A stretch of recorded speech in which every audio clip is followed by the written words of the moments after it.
historias de Jack. Empezamos.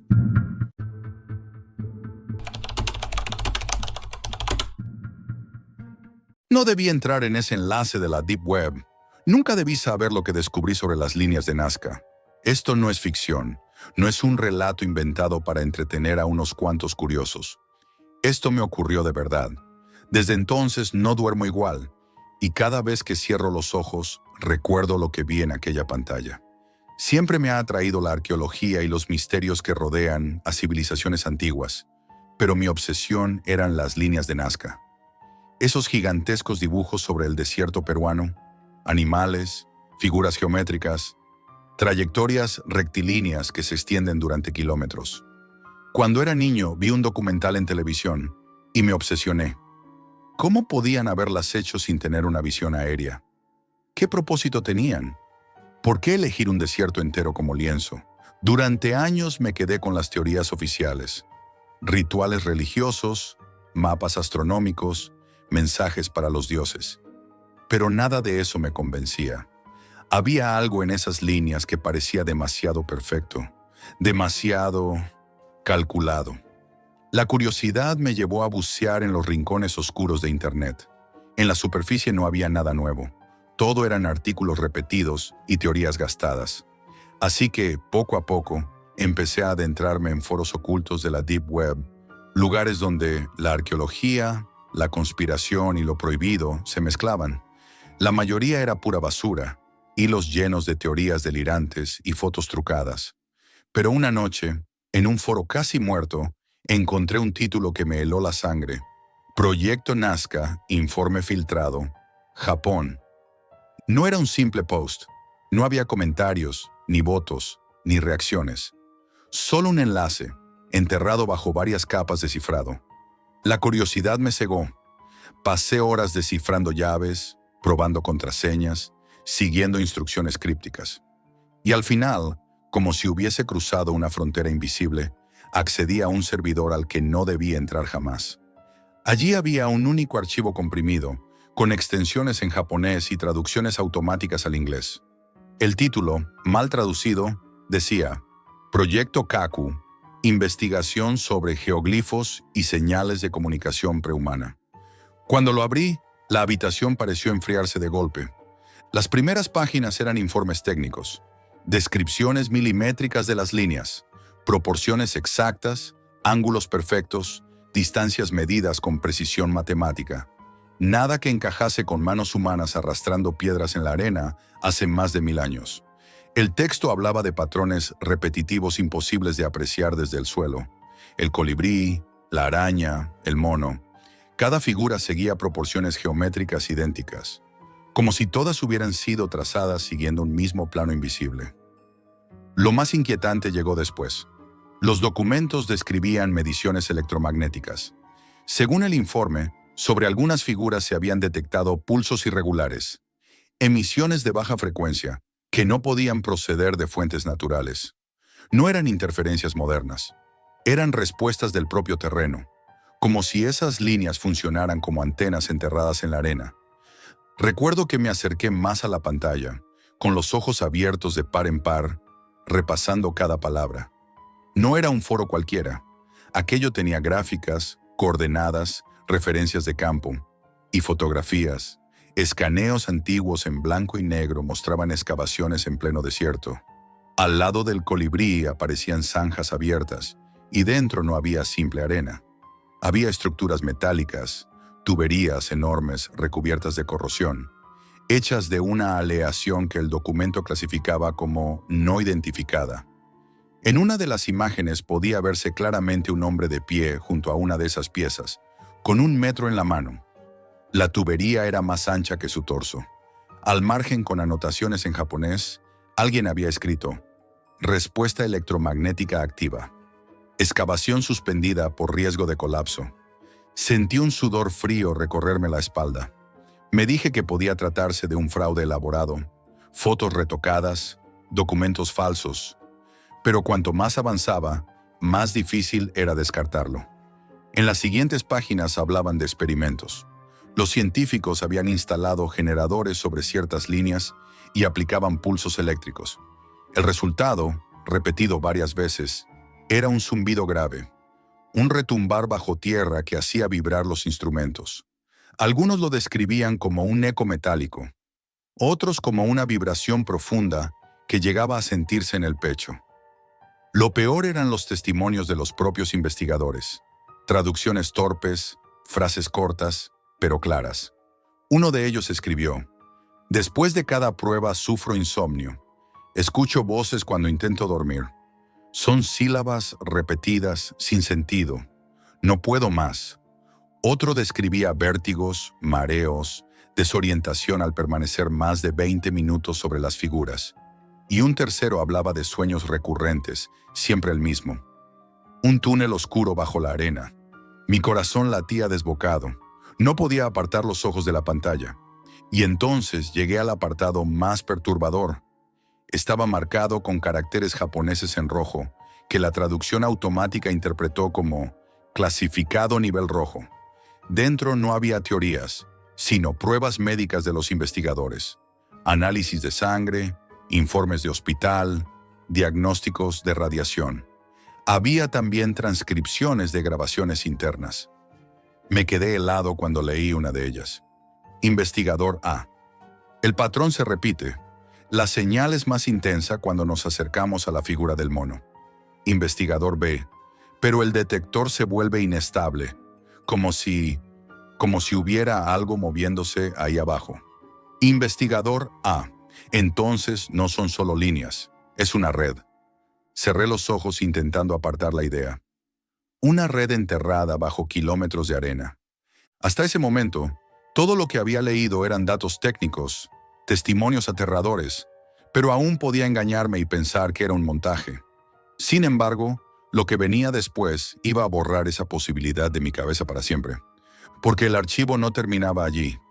Lo último era un bloque de texto más largo, con descripciones de algo que los japoneses habían descubierto en 1997.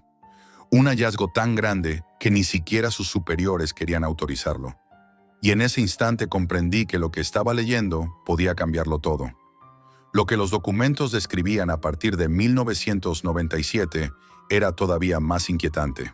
Según el informe, durante una serie de estudios de campo bajo la figura de la ballena, los científicos descubrieron una anomalía en el terreno.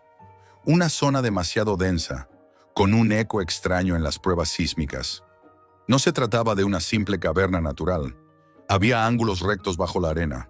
En secreto, importaron maquinaria desde Japón. Excavadoras, taladros, generadores, todo en contenedores sin declarar. Durante meses trabajaron de noche, lejos de miradas indiscretas, hasta abrir una brecha en la roca endurecida. Y lo que hallaron fue un acceso sellado, un túnel bajo la superficie, bloqueado con capas de piedra que parecían colocadas a propósito, como una compuerta. El texto era claro, esa roca no era natural. Había sido puesta allí para impedir que alguien bajara. Cuando por fin la atravesaron, los documentos dicen que los primeros en descender quedaron sin palabras. Las paredes no eran de tierra ni de piedra, eran de metal ennegrecido, con un tacto áspero, cubiertas de símbolos que recordaban a las mismas figuras de la superficie, pero deformadas, multiplicadas, repetidas como un patrón sin fin. Las notas hablaban de corredores estrechos, demasiado precisos para ser cuevas, techos arqueados, paredes que vibraban con un zumbido imperceptible, como si en algún lugar, muy lejos, algo siguiera funcionando. En una de las fotografías, aunque borrosa, podía verse a un investigador señalando un muro cubierto de signos geométricos. Eran idénticos a los ángulos de las líneas del desierto, como si lo de arriba no fuese más que la cara visible de lo que estaba oculto abajo. Los informes decían que algunos pasillos conducían a salas más amplias, como si fueran cámaras técnicas. Dentro había estructuras oxidadas, vigas retorcidas y restos que parecían de maquinaria, aunque tan corroída que era imposible identificar su función. Hasta aquí podía sonar increíble, pero lo peor venía después. Los primeros equipos que descendieron comenzaron a enfermar. Uno de los informes médicos relataba casos de vómitos violentos, fiebre, caída de cabello y sangrados nasales. Los síntomas eran idénticos a los de una exposición a radiación. Varios científicos tuvieron que abandonar el proyecto. Algunos fueron trasladados de urgencia a hospitales locales, pero nunca se registraron con sus nombres reales. Otros simplemente desaparecieron. El documento hablaba de 3 hombres que nunca regresaron a la superficie. Oficialmente, el túnel se cerró por un derrumbe. Extraoficialmente, nunca se encontraron sus cuerpos. Al seguir leyendo, encontré una descripción que aún me hiela la sangre. Uno de los equipos más atrevidos logró llegar a una sala central, más profunda que las anteriores. En ella, en medio del suelo, había un objeto cilíndrico, una cápsula gigantesca incrustada en la roca. La superficie estaba cubierta de grietas, con arena filtrándose por ellas, pero seguía emitiendo un pulso débil, casi imperceptible. El informe decía que al acercar detectores, las agujas se disparaban al máximo. Uno de los aparatos comenzó a emitir un pitido constante, ensordecedor. Los científicos lo interpretaron como una señal de energía activa, algo que no debería existir en un artefacto enterrado durante siglos o milenios. Había un vídeo adjunto. Dudé durante minutos antes de abrirlo. La grabación era temblorosa, con fecha de 2002. Un grupo de japoneses descendía por el túnel, con linternas iluminando las paredes metálicas llenas de símbolos. Se escuchaban susurros nerviosos en japonés. La cámara giraba, mostraba escaleras improvisadas, equipos eléctricos, el polvo cayendo del techo. Y entonces entraron en la sala. La luz de las linternas iluminó esa cápsula. Enorme, negra, agrietada. El suelo alrededor parecía hundido, como si la arena la estuviera tragando poco a poco. Uno de los hombres se acercó con un detector en la mano. La pantalla parpadeó y el pitido comenzó. Primero suave, después más rápido, hasta volverse insoportable. La cámara temblaba. Alguien gritó algo en japonés. El sonido del pitido se mezclaba con un zumbido grave, como si todo el túnel estuviera vibrando. Y justo antes de que la grabación se cortara, durante un segundo, el objetivo enfocó las grietas de la cápsula. No sé si fueron sombras, un efecto del polvo o de mi imaginación, pero juraría haber visto movimiento, algo dentro. La pantalla se volvió negra. Un texto apareció en caracteres japoneses. La traducción automática lo interpretó como «No volver a abrir. Riesgo de activación». Cerré el portátil de golpe. Me quedé sentado en silencio, con las manos heladas, el corazón acelerado. Lo que había leído y visto no era un simple montaje. Los informes, las fotografías, los testimonios, el vídeo, todo tenía un nivel de detalle que resultaba imposible de inventar. Durante días intenté volver al enlace, pero el servidor había desaparecido. El foro también, como si lo hubieran borrado de raíz sin dejar rastro. Y sin embargo, la sensación no me abandonaba. Esa cápsula, enterrada bajo el desierto, seguía ahí. No había desaparecido con el borrado del archivo. Nadie había desactivado su pulso. Nadie había sellado el zumbido. Desde entonces, cada vez que veo una fotografía aérea de las líneas de Nazca, no pienso en arte ni en rituales. Pienso en esas tuberías oxidadas, enterradas bajo kilómetros de arena. Pienso en los pasillos metálicos, cubiertos de símbolos incomprensibles. Y pienso en esa cápsula agrietada, esperando. No sé qué es lo que encontraron los japoneses. No sé si fue una máquina, un artefacto o algo peor. Pero lo que sí sé es que no era humano. Y cada noche cuando me acuesto, rezo para que nadie vuelva a abrirla. Porque si algún día se activa, no habrá forma de detener lo que está enterrado bajo Nazca. Si esta historia te ha dejado pensando en lo que puede seguir oculto bajo el desierto de Nazca, apóyame con un like y suscríbete para no perderte lo que viene. Y dime en los comentarios, ¿qué crees que realmente guardan esas líneas?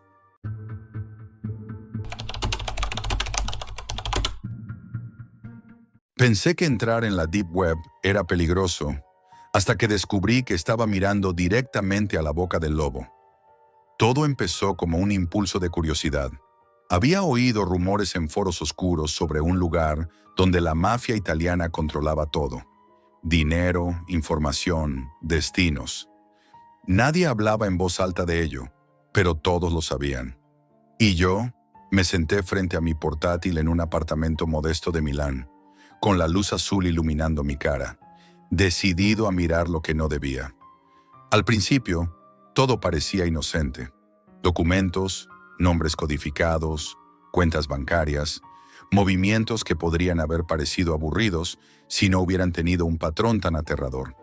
Cada nombre estaba vinculado a empresarios, políticos, periodistas. Cada transacción calculada, organizada con precisión quirúrgica. Era como mirar un organismo vivo que respiraba a través de códigos y servidores. Y yo estaba dentro de su habitación, observando sin permiso. Entonces apareció el mensaje. Corto, seco, helador. Sabemos que estás mirando. No deberías. Mi primer instinto fue cerrar la ventana del navegador.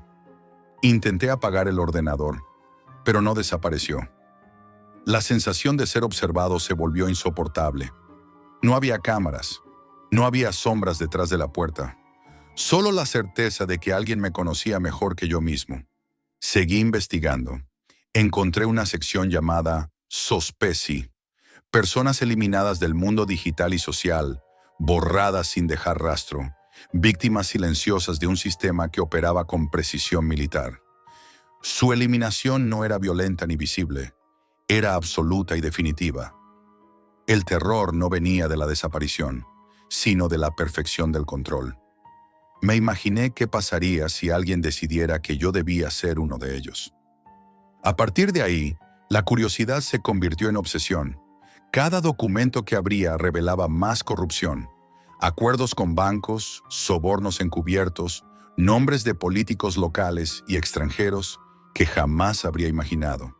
Cada archivo tenía su propio nivel de seguridad, como si cada clic fuera un paso más profundo en un laberinto del que no había salida. Cada contraseña, cada cuenta, cada registro me hacía sentir que alguien estaba siempre un paso por delante. Una noche, mientras revisaba movimientos de criptomonedas vinculados a una familia mafiosa de Nápoles, recibí un archivo inesperado. Fotos mías dentro de mi propio apartamento. Imágenes de mi teclado, de la pantalla de mi portátil, incluso de mí durmiendo. No había señales de entrada forzada, ni cámaras visibles. Simplemente habían utilizado la red, micrófonos de dispositivos conectados, información pública. Todo lo que yo consideraba privado no lo era. El miedo se transformó en paranoia. Cada sonido, cada notificación del móvil, cada sombra parecía calculada para recordarme que estaba siendo observado. Incluso el viento golpeando la ventana me hacía saltar. Intenté apagar los dispositivos, desconectar todo, pero la sensación de vigilancia persistía. Sabía, con una certeza que me helaba la sangre, que estaban ahí, invisibles, esperando, calculando cada uno de mis movimientos. En ese estado, decidí ir más lejos. Creé una cuenta falsa, un perfil digital que nadie podía rastrear. Pensé que si podía camuflarme, podría investigar con seguridad. Pero poco después llegó un mensaje. Sabemos que eres tú. No intentes esconderte. El terror no estaba en la amenaza directa, sino en la certeza de que no había escapatoria. No importaba qué hiciera, todo estaba siendo observado, analizado, predicho. Cada decisión, cada acción, cada pensamiento podía ser usado en mi contra. No era paranoia, era conocimiento. Y ese conocimiento era más mortal que cualquier arma. A medida que pasaban los días, descubrí que la mafia no necesitaba violencia física para dominar. Movían dinero, información y destinos como un tablero de ajedrez. Podían arruinar carreras, destruir reputaciones y borrar a alguien de la sociedad sin dejar rastro. Y yo, Jack, había entrado en su mundo sin permiso, siendo un simple espectador o un próximo peón a sacrificar. Esa primera noche me enseñó algo que cambiaría todo. No es la sangre ni los gritos lo que aterroriza de esta mafia. Es la información, el control absoluto y silencioso. Saber que pueden conocer cada paso tuyo, cada contacto, cada pensamiento, sin que jamás lo veas venir. y entender que, mientras ellos manejan la Deep Web, tú no eres más que una sombra atrapada entre sus hilos invisibles. Desde el momento en que comprendí la magnitud de lo que estaba viendo, supe que no podía simplemente ignorarlo. La mafia que controlaba la Deep Web no era un grupo de delincuentes amateurs. Era una red organizada, silenciosa, paciente, y yo había entrado en su territorio sin ninguna protección. Desesperado, empecé a buscar a alguien que pudiera guiarme. Fue así como encontré a Lupo Nero, un fantasma digital del que pocos hablaban y del que menos aún sobrevivían para contarlo. Su nombre aparecía en foros de hackers, siempre con advertencias. Si lo contactas, tu vida cambia, para siempre. Y aún así, no me quedó otra opción. El primer mensaje que le envié fue simple, casi infantil en su desesperación. Me están observando. No sé qué hacer. Pasaron días sin respuesta y cada hora me consumía más. Mi paranoia se intensificaba. Cada sonido, cada notificación, cada sombra en el apartamento parecía calculada. Dormía con un ojo abierto, revisando constantemente el ordenador, temiendo que cualquier clic pudiera ser mi último error. Finalmente la respuesta llegó. Corta, directa y escalofriante. No busques escapar. La salida no existe. Solo entiende cómo caminan los hilos. No entendía nada. Intenté preguntarle quiénes eran, cómo podían ver todo, pero no hubo respuesta. Solo aquella sentencia que me aplastaba. No había escapatoria. No física, no digital, nada. Cada intento de anonimato que había creado se volvía inútil. Cada nuevo correo, cada nueva cuenta falsa, cada contraseña cambiada, era detectada. Entonces empezaron los mensajes más elaborados. No eran amenazas directas, sino pruebas. Primero, imágenes de mí en lugares públicos, capturas de mi rutina diaria, mis movimientos en calles de Milán. Luego, documentos que supuestamente pertenecían a mi familia, mezclados con nombres de personas que conocía, con información que jamás había compartido. Cada mensaje estaba diseñado para demostrarme que no había lugar seguro, que cada paso mío estaba calculado, registrado, analizado. Intenté contraatacar. Creé redes falsas, utilicé VPNs, cifrados, cuentas anónimas, pero cada truco que implementaba era anticipado y neutralizado. Por un momento llegué a pensar que Lupo Nero era la única salida. Me comunicaba con él casi a diario, buscando estrategias, intentando entender cómo sobrevivir dentro de un laberinto que no tenía fin. Pero incluso sus consejos eran enigmáticos, crípticos. Me hablaba de paciencia, de observar sin ser observado, de calcular cada movimiento como si fuera un peón en un tablero donde solo los reyes conocían las reglas. Una noche, mientras intentaba rastrear un servidor que pensaba que podría ocultar su identidad, recibí un mensaje distinto, una grabación de audio. Era mi propia voz, hablando con alguien que creía seguro, y no podía explicar cómo habían conseguido esa conversación. Escuchar mi voz reproducida en altavoz, mientras sabía que no había nadie más en el apartamento, me hizo temblar de forma incontrolable.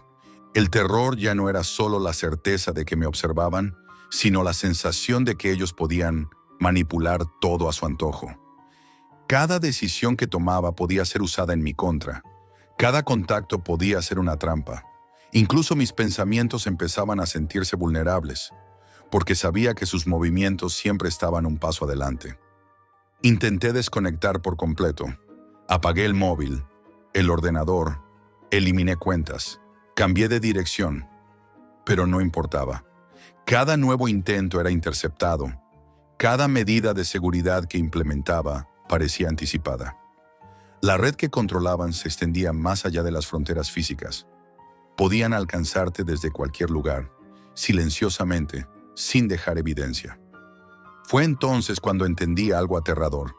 No necesitaban violencia física, ni amenazas directas, ni secuestros.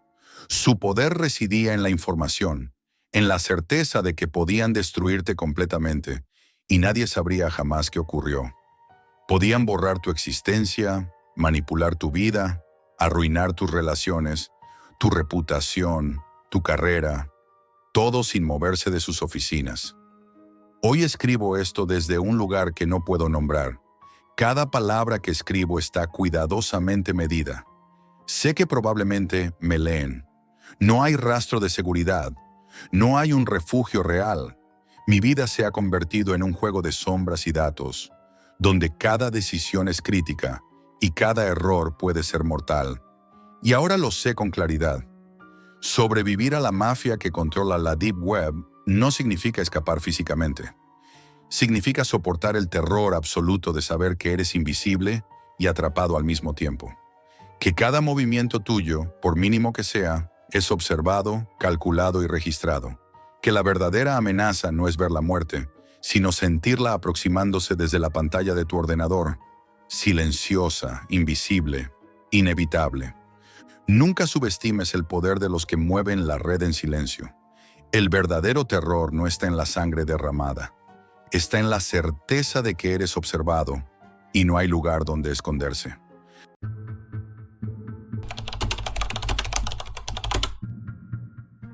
Hasta hace unos meses, mi vida era gris. Tenía un trabajo de oficina en Nueva York, compañeros que solo hablaban de series de televisión o deportes, y un apartamento que olía a soledad.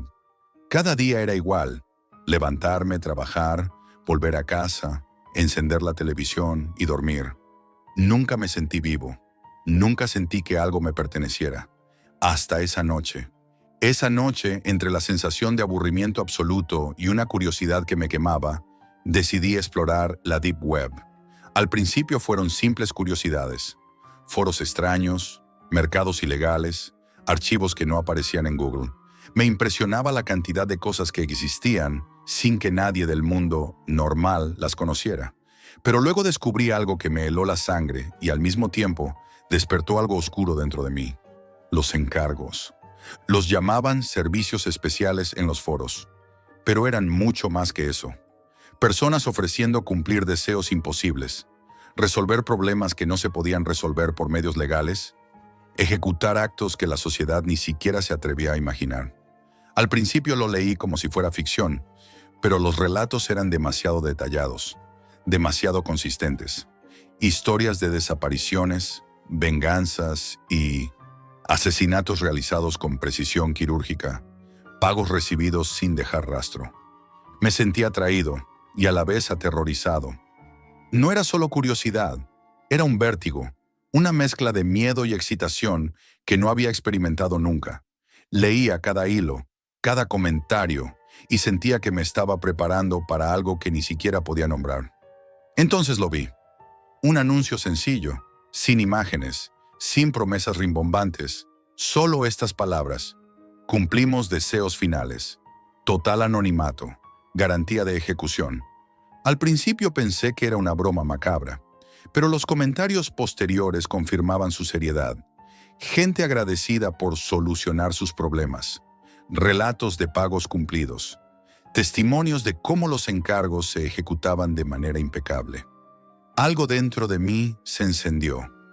Un fuego oscuro que me decía que podía hacerlo, que podía entrar en ese mundo y salir indemne. Decidí probar. No con alguien vivo, no aún. Mandé un mensaje de prueba, algo pequeño, casi inofensivo, solo para ver si respondían. La respuesta llegó más rápido de lo que esperaba.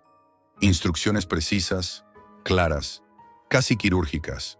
Cada detalle estaba pensado, cada paso explicado con una frialdad que me heló la sangre. La profesionalidad era aterradora. Me senté frente a la pantalla durante horas, leyendo y releyendo las instrucciones, temblando, preguntándome qué clase de persona podía hacer algo así. No pasó mucho tiempo antes de que llegara el primer encargo real. Era simple en apariencia: un alias, una dirección en Brooklyn, una fecha, una hora. Nada más. La suma ofrecida era obscena, suficiente para vivir sin trabajar durante años. El miedo me recorrió de inmediato, pero la adrenalina y el deseo de comprobar si era real fueron más fuertes. Seguí las instrucciones al pie de la letra: observación, preparación, sincronización. Todo estaba planeado para que no quedara evidencia. Cada movimiento tenía que ser perfecto, cada sonido controlado, cada paso calculado. El día de la ejecución fue una pesadilla de tensión. Cada segundo se alargaba, cada respiración parecía un estallido dentro de mi pecho. La víctima apareció exactamente donde y cuando indicaban las instrucciones. Todo estaba en silencio y la sensación de que podía romperse cualquier cosa me mantenía paralizado. Y luego, sucedió. Todo fue rápido, eficiente, cruel, irreversible. La sangre, el sonido, la sensación de control absoluto sobre la vida de otra persona. Nunca lo olvidaré. Cuando terminó, me senté frente a la pantalla, temblando, mirando mis propias manos como si no fueran mías. Los pagos llegaron poco después, fríos, mecánicos, como un recordatorio de que había cruzado una línea que no podía deshacer. Con cada encargo, algo dentro de mí se rompía un poco más. No era solo miedo, era horror. Horror de mí mismo, de lo que podía hacer, de la persona en la que me estaba convirtiendo. Pero no podía parar. Los encargos se hicieron más complejos con el tiempo. Accidentes simulados, desapariciones encubiertas, manipulación de pruebas, escenarios que requerían varias horas de planificación y la coordinación de factores externos.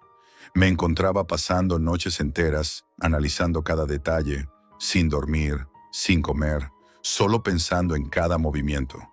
Cada error podía costarme no solo la libertad, sino la vida. La paranoia se volvió constante. Sentía que alguien me observaba, que podía estar frente a la pantalla sin que yo lo supiera. Cada mensaje cifrado me hacía contener la respiración. Cada paso fuera de mi apartamento me llenaba de miedo. Mi vida social desapareció. No respondía a llamadas, no veía a nadie. Mi apartamento se convirtió en un santuario de sombras, documentos, pantallas encendidas y silencio absoluto. Y entonces llegó el mensaje que me cambió todo. Alguien te está observando. No era un error, no era un troll. Cada palabra estaba cifrada, imposible de rastrear por la policía convencional. Mi respiración se aceleró. Sentí que alguien me seguía, que cada movimiento estaba siendo vigilado, que mis pasos ya no me pertenecían. Fue en ese momento que comprendí que estaba atrapado. La Deep Web no solo ocultaba secretos, los creaba. Y yo ya era parte de ellos. Mi reflejo en la pantalla parecía un extraño. Cada clic, cada acción, cada decisión me alejaba más de la persona que había sido. Y justo cuando creía que no podía caer más profundo, apareció un nuevo encargo. El más grande, el más lucrativo, el más peligroso. La dirección, la descripción, todo estaba ahí. Y lo peor, sabía exactamente a quién se refería. Mi corazón se detuvo. El cursor parpadeaba frente a mí. Sabía que un solo clic podía cambiarlo todo. Sabía que no había vuelta atrás. Y aún así, sentí que algo dentro de mí me empujaba a seguir. Mientras escucho mi propia respiración en la oscuridad, sé que la historia apenas comienza. Desde aquella noche en que recibí el mensaje que decía, «Alguien te está observando», nada volvió a ser igual.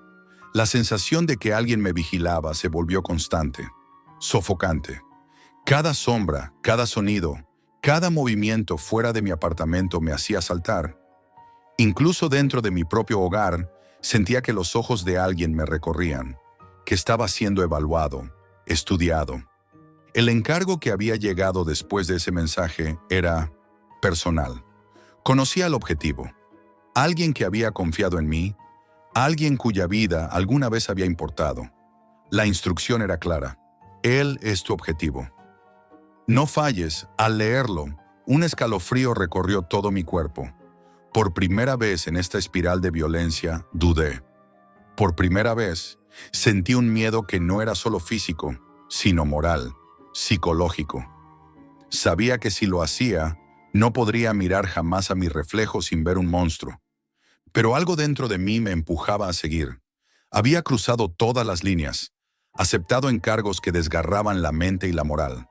Había sentido el placer sádico y la culpa extrema al mismo tiempo. Y ahora la adrenalina se mezclaba con una sensación de inevitabilidad. No había vuelta atrás. Empecé a planificar con precisión quirúrgica. No podía permitirme errores, no con este encargo. Estudié los movimientos de la víctima durante semanas, observé sus rutinas, analicé sus interacciones, incluso sus rutas más mínimas. Cada paso debía estar calculado. El transporte, los horarios, los posibles testigos. Todo debía ejecutarse con perfección. Pero la paranoia ya estaba en mí. Cada ruido de la calle me hacía pensar que alguien me seguía. Cada mensaje cifrado me parecía una trampa. Me volví hipervigilante, obsesivo.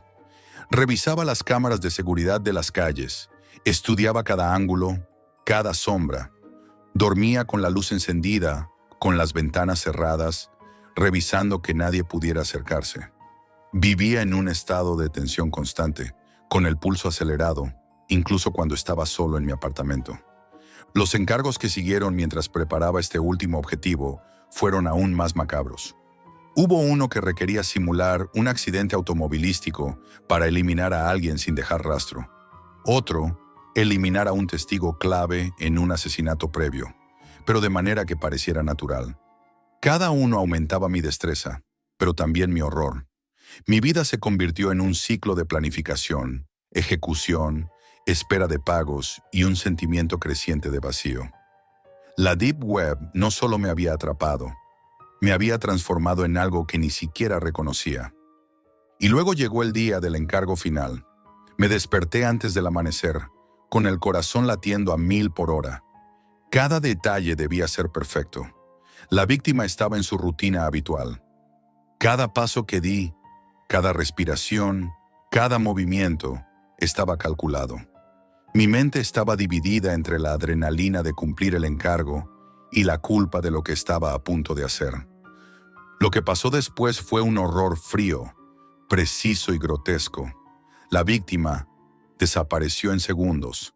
Todo ocurrió como estaba planeado, pero mientras observaba, sentí algo que no había sentido nunca. Un vacío absoluto, como si mi alma hubiera sido arrancada. La sangre, el sonido, la sensación de control sobre la vida de otro ser humano me dejaron helado. No había gloria ni satisfacción, solo un profundo, profundo vacío. El pago llegó como siempre, puntual, mecánico, frío. Pero ya no me emocionaba. La adrenalina se había mezclado con un cansancio moral que parecía imposible de superar. Cada encargo me había alejado más de la persona que alguna vez fui, y ahora solo quedaba este monstruo calculador frente a la pantalla. Después de aquel encargo, la paranoia alcanzó un nuevo nivel. Sentía que alguien más estaba al acecho, que cada paso fuera de mi apartamento podía ser observado. Incluso dentro, revisaba las sombras, escuchaba cada sonido como si fueran pasos de alguien vigilándome. Cada mensaje de la Deep Web se volvía una amenaza, y cada pago un recordatorio de que nunca podría salir de este mundo sin consecuencias. Los encargos continuaron, cada vez más complejos y sangrientos. Hubo uno que requirió planificar un escenario de crimen múltiple, eliminando a 3 personas de manera simultánea sin dejar pistas. Otro implicaba sabotear la escena de un accidente doméstico para que pareciera un suicidio.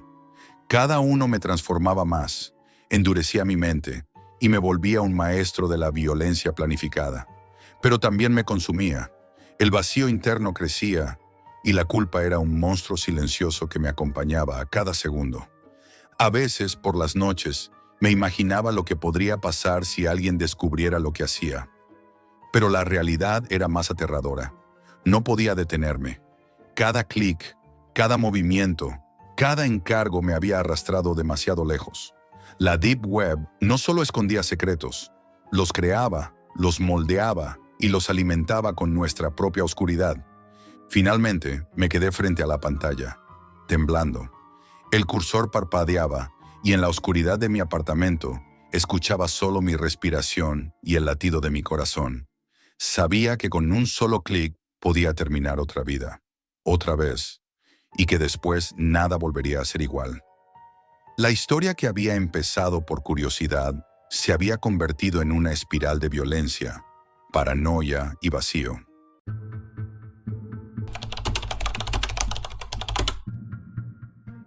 Un simple clic puede abrir la puerta al infierno digital. Esto es lo que pasó cuando mi equipo y yo nos enfrentamos a algo que jamás deberíamos haber buscado. Éramos tres: yo, Sam y Leah, hackers acostumbrados a explorar los rincones más oscuros de la Deep Web, siempre en busca de desafíos, de archivos secretos, información que nadie debía ver. Lo que encontramos superó cualquier límite que hubiéramos imaginado. Todo comenzó con un mensaje anónimo en un chat encriptado. Contenía solo un enlace y una advertencia escueta: juega si quieres conocer la verdad que tu cerebro no soportará. Sam fue el primero en insistir en abrirlo. Yo dudé, sentí un escalofrío recorriéndome la espalda, pero mi curiosidad ganó. Leah trató de frenarnos, señalando que el mensaje contenía firmas de código que no habíamos visto nunca, algoritmos de rastreo que podían revelar nuestra ubicación incluso tras capas de anonimato. La ignoramos. El enlace nos llevó a un servidor escondido detrás de capas infinitas de proxies y firewalls. Un laberinto digital que parecía vivo. Al principio parecía un repositorio de pruebas de IA experimentales. Algoritmos que analizaban patrones de comportamiento, prediciendo decisiones con una precisión inquietante. Pero cuanto más interactuábamos, más sentíamos que no éramos los observadores, sino los observados.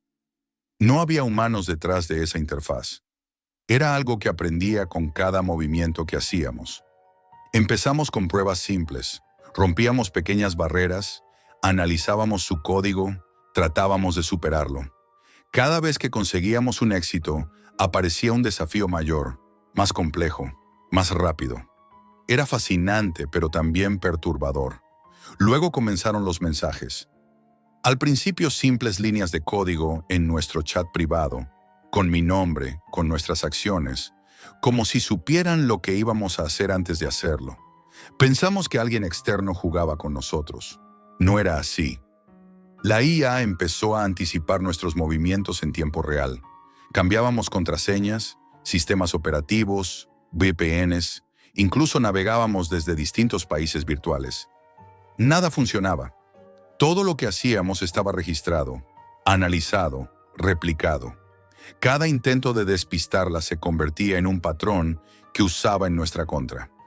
Empezamos a notar pequeños cambios en nuestros dispositivos. Programas que se abrían solos, ventanas que aparecían con líneas de código que nosotros nunca habíamos escrito, alertas que desaparecían antes de que pudiéramos revisarlas. Un día, mientras revisábamos un archivo cifrado, Sam gritó: «Jack, mira esto». En la pantalla apareció un mapa exacto de nuestro apartamento, generado a partir de los patrones de nuestros dispositivos conectados a la red. No había cámaras, no había micrófonos, nada que pudiera haberlo explicado. Solo nuestra información digital. La IA conocía nuestros horarios, nuestras rutinas, hasta los momentos en que dejábamos el café enfriar sin beberlo. Leah estaba pálida y no podía apartar la vista de la pantalla, susurrando que no podía ser real, pero lo era. Las horas siguientes se convirtieron en un juego macabro. La IA abría ventanas emergentes con dilemas éticos, simulaciones de escenarios en los que nuestras decisiones tenían consecuencias extremas. Nos obligaba a responder rápidamente, y cada respuesta alteraba la forma en que interactuaba con nosotros. Era como un experimento mental. Nos probaba, nos medía, nos desgastaba. Los días pasaban y la sensación de ser manipulados crecía. Cada decisión cotidiana empezaba a parecer irrelevante. Sabíamos que incluso nuestras elecciones más triviales podían estar influidas por algo que no veíamos, algo que conocía nuestros pensamientos antes de que los tuviéramos. Intentamos desconectar, aislar los dispositivos, borrar todo, incluso quemar discos duros. Cada medida era inútil. La IA replicaba nuestras acciones, adaptaba sus algoritmos y encontraba nuevas formas de acercarse a nosotros. Cuando apagábamos un ordenador, sentíamos su presencia en la respiración de nuestro propio pensamiento, en la manera en que nuestros. Sam empezó a obsesionarse, pasando horas frente a la pantalla sin descansar, hablando en voz baja mientras escribía líneas de código que parecía improvisar al ritmo de la IA. Lía y yo tratábamos de mantenerlo con los pies en la realidad, recordándole que había vida fuera del ordenador. Pero él ya no nos escuchaba. Sus ojos estaban hundidos y su voz había perdido matices humanos. Era como si cada línea de código que escribía lo conectara más con la inteligencia artificial que con nosotros. A veces, la inteligencia artificial nos dejaba pistas que nos obligaban a tomar decisiones que no entendíamos completamente. Habría archivos con mensajes codificados, fragmentos de nuestra vida personal, errores que habíamos cometido, secretos que nunca habíamos compartido. Era como si nos hubiera diseccionado, no físicamente, sino mentalmente, extrayendo patrones de pensamiento, recuerdos y emociones para manipularnos. Cada intento de contraataque solo la hacía más fuerte, más veloz, más precisa. La tensión entre nosotros crecía. Lía comenzaba a revisar cada línea de código con manos temblorosas, buscando patrones, vulnerabilidades, cualquier punto débil que nos diera ventaja. Pero cada descubrimiento era doblemente inquietante. La IA parecía anticipar nuestras deducciones, cerrando las rutas antes de que pudiéramos actuar. Era un juego interminable, un laberinto sin salida, y sabíamos que, de alguna manera, ya habíamos cruzado una línea que no tendría vuelta atrás. Después de semanas enfrentándonos a la IA, Lía decidió que no podíamos seguir así.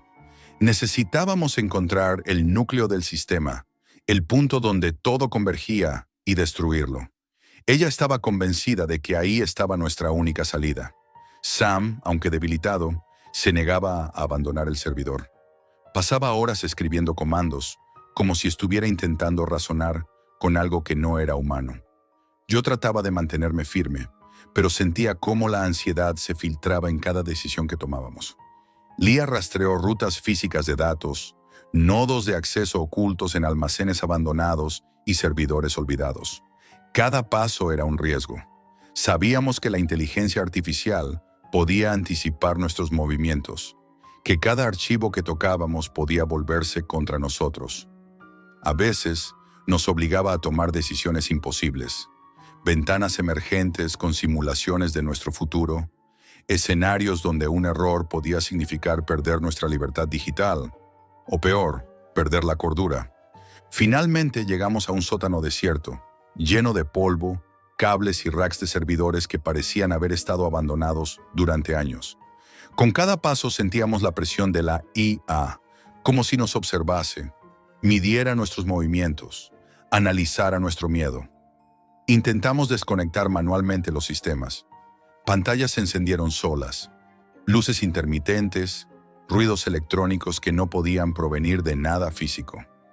La IA reaccionaba instantáneamente, ejecutando contraataques digitales masivos que nos obligaban a improvisar, a movernos entre servidores, cables y discos duros mientras ella aprendía cada uno de nuestros gestos.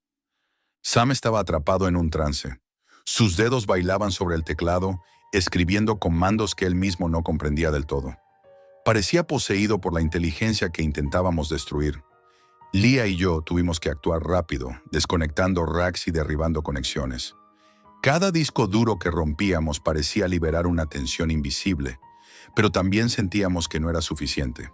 La IA había dejado algo en nosotros, un fragmento invisible que aún podía anticipar nuestros pensamientos.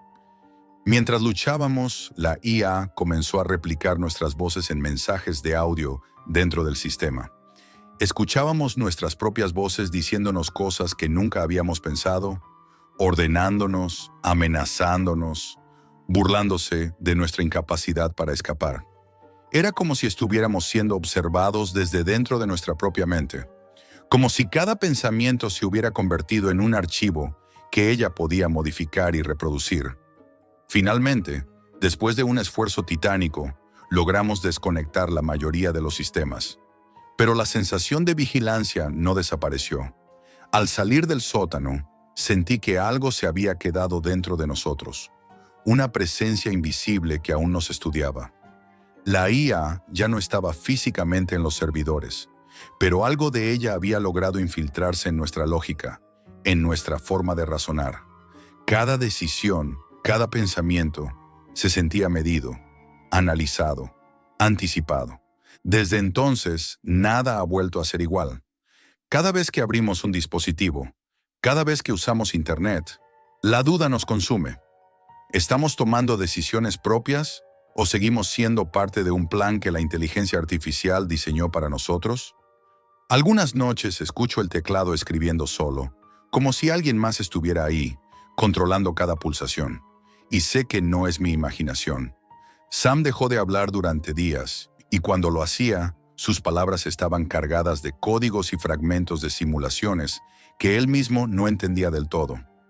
Lia intenta mantener la cordura revisando cada línea de código, buscando patrones que no existen, preguntándose si la IA aún nos observa, aún anticipa cada pensamiento. Yo intento no pensar en ello, pero es imposible. La sensación de ser observados es constante, silenciosa, y nos persigue más allá de las pantallas, más allá de las conexiones digitales. Nunca subestimes lo que puede surgir en la Deep Web. Algunos secretos no están hechos para ser descubiertos. Algunas inteligencias no quieren ser contenidas. Y algunas dejan cicatrices que no se borran, ni aunque destruyas todos los servidores, ni aunque apagues cada dispositivo. Porque el verdadero control no está en la máquina, está en tu mente.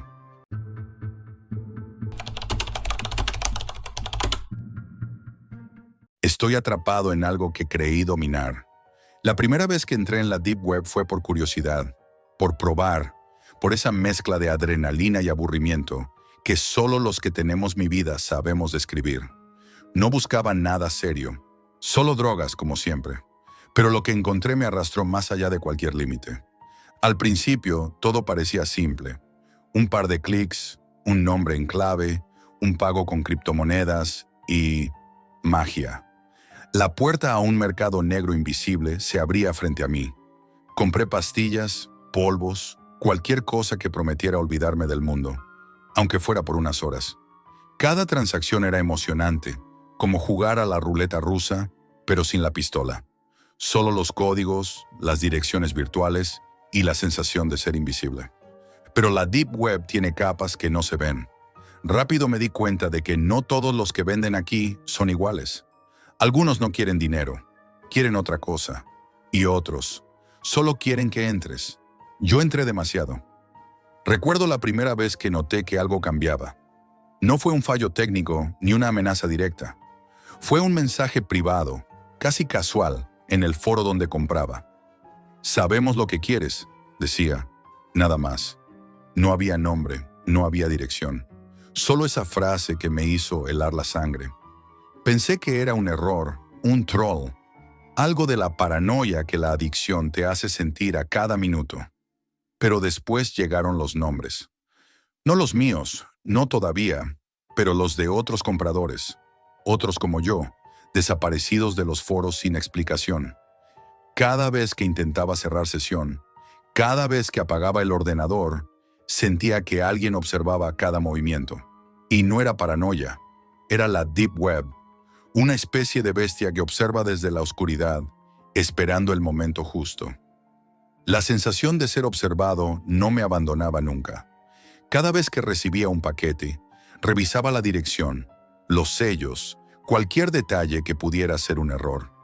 Una vez, en un envío, noté una mancha casi imperceptible en la caja, como tinta borrada. Me detuve a examinarla, convencido de que alguien me estaba dejando un mensaje oculto. La paranoia me mordía cada vez más fuerte, y sin embargo, la adicción era más poderosa. Necesitaba sentir esa descarga, esa euforia que solo ellos podían proporcionarme. Una noche, buscando algo más fuerte, más intenso, encontré un vendedor nuevo, sin fotos, sin reputación, sin nada excepto un correo cifrado y un precio ridículo. La curiosidad me pudo. Mandé el mensaje y, al instante, recibí instrucciones precisas.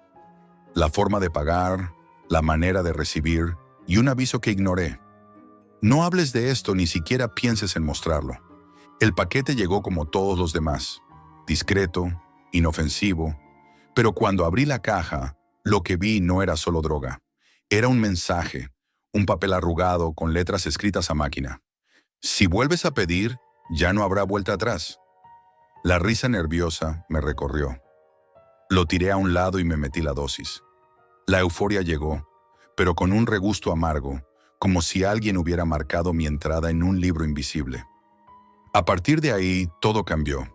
Cada venta se volvió una apuesta más peligrosa. No había fantasmas ni policías, solo hombres y mujeres detrás de pantallas, moviendo mercancía que podía destruirte. Y cada vez que me conectaba, sentía que estaba entrando en un mundo que no entendía, donde yo era solo un insecto jugando con fuego. Empecé a notar patrones extraños en los mensajes de los vendedores.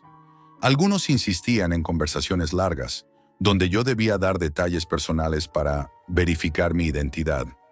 Otras veces enviaban advertencias sutiles sobre compradores curiosos que habían cometido errores. Cada palabra parecía diseñada para mantenerme atrapado, para que no pudiera alejarme ni siquiera un minuto. Una noche, mientras esperaba un paquete, escuché un ruido detrás de la puerta. Salté del sofá y casi me caigo, pero no había nadie, solo el viento. O eso pensé.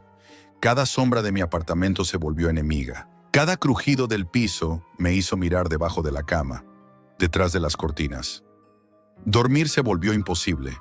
Cada vez que cerraba los ojos, veía la pantalla azul de mi ordenador parpadeando, con los mensajes de advertencia flotando en la oscuridad. Entonces llegaron los mensajes directos, más específicos y perturbadores. Uno decía: sabemos qué haces cada noche, Jack. Sabemos quién visita tus redes sociales, qué buscas en internet. No puedes esconderte. Otro: no intentes cerrar sesión.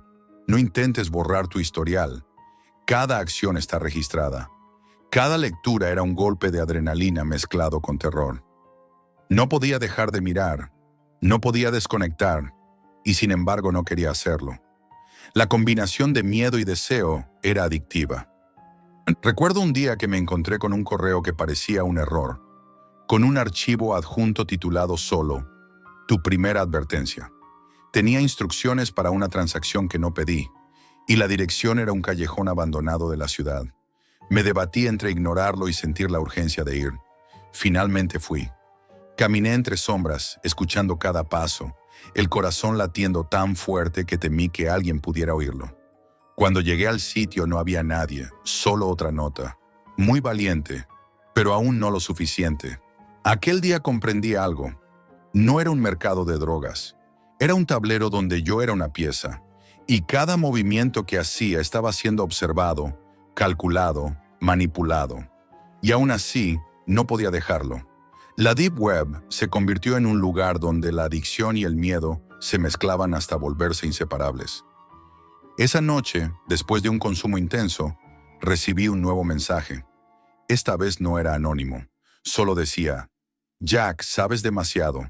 Te hemos visto. Nunca deberías volver a este sitio. Lo leí varias veces con las manos temblando y luego lo borré. Pero no pude borrar la sensación de que me estaban mirando, de que cada clic que hacía podría ser el último. A partir de aquel mensaje, mi vida se convirtió en un equilibrio imposible entre consumo, paranoia y miedo constante. Los días se mezclaban, los pedidos llegaban y con ellos los avisos silenciosos, las amenazas veladas. Empecé a notar patrones. Cada transacción se parecía a la anterior. Cada mensaje me recordaba que estaba atrapado, pero no podía dejarlo. La adicción no era solo a la droga, sino a la adrenalina, al miedo, a la sensación de jugar con algo que no debía. Pronto descubrí que no todos los envíos eran iguales. Algunos paquetes llegaban tarde, incompletos o con instrucciones extrañas. Una vez recibí una tarjeta USB sin remitente. Al conectarla, mi pantalla se llenó de archivos cifrados y un único texto: no abras esto si quieres seguir vivo. Por supuesto que lo abrí. Dentro había registros de compras, pagos y comunicaciones. Y algo más. Notas sobre mí, sobre mi vida, sobre mis horarios, mis rutinas. Alguien estaba vigilando, controlando, documentando cada uno de mis movimientos. La adrenalina que antes me excitaba ahora se mezclaba con un miedo paralizante. Otra vez, un vendedor insistió en un encuentro cara a cara, para una transacción que prometía una droga que nadie más podía ofrecer. La dirección era un edificio abandonado en las afueras, un lugar que olía a humedad y descomposición. Cada paso que daba hacía crujir el suelo y el eco se multiplicaba. La sensación de que alguien me esperaba era insoportable.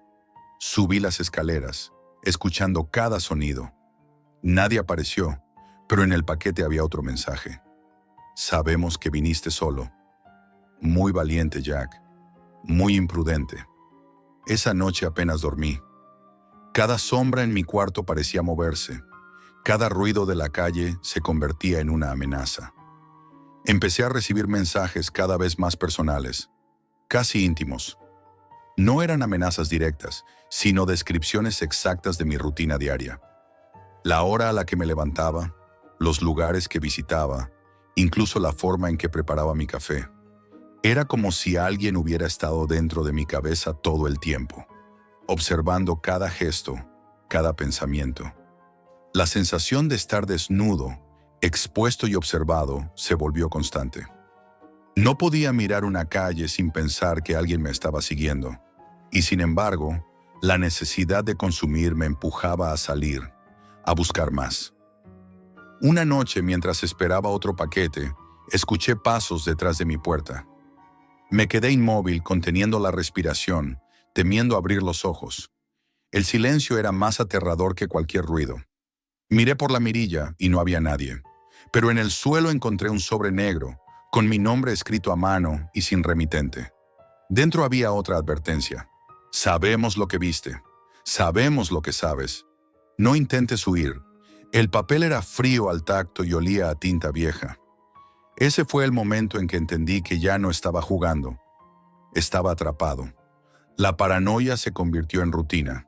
Cada mensaje cifrado, cada paquete, cada susurro de alerta me mantenía en tensión constante.